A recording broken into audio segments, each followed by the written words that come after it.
What if all supervolcanoes explode tomorrow? It's a chilling question, isn't it? Picture the ash clouds blotting out the sun, global temperatures plummeting, landscapes obliterated in a blink, a cataclysm of unimaginable proportions. But is this the end, or could humanity possibly survive? In this bleak scenario, going underground might be our best bet. Imagine a network of subterranean shelters, strong enough to withstand the relentless onslaught of a volcanic winter. These shelters could become our new homes, our sanctuaries from the surreal world above. Stocked with food, water, and other essentials, they would provide a lifeline, the hope of enduring through the darkness.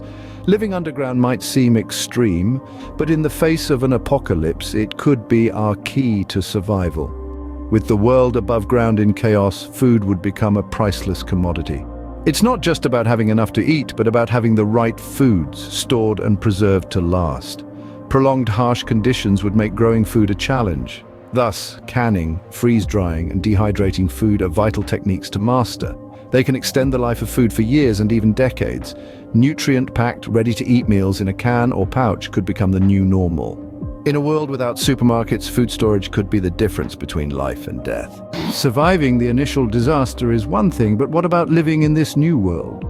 In a world reshaped by the fury of supervolcanoes, the art of survival takes on a whole new meaning. We, as humans, would need to master skills that have been long overlooked in our technologically advanced society.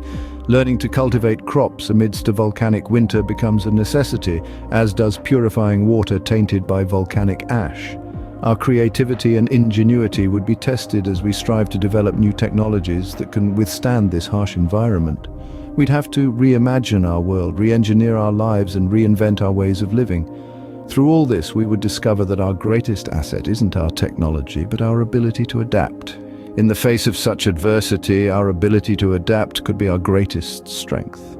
Surviving in a post-apocalyptic world might seem impossible. Yet throughout history, we've seen the resilience and tenacity of the human spirit. No matter the adversity, we've found ways to survive, to adapt, to thrive. Even in the face of an apocalypse, the human spirit could yet prevail.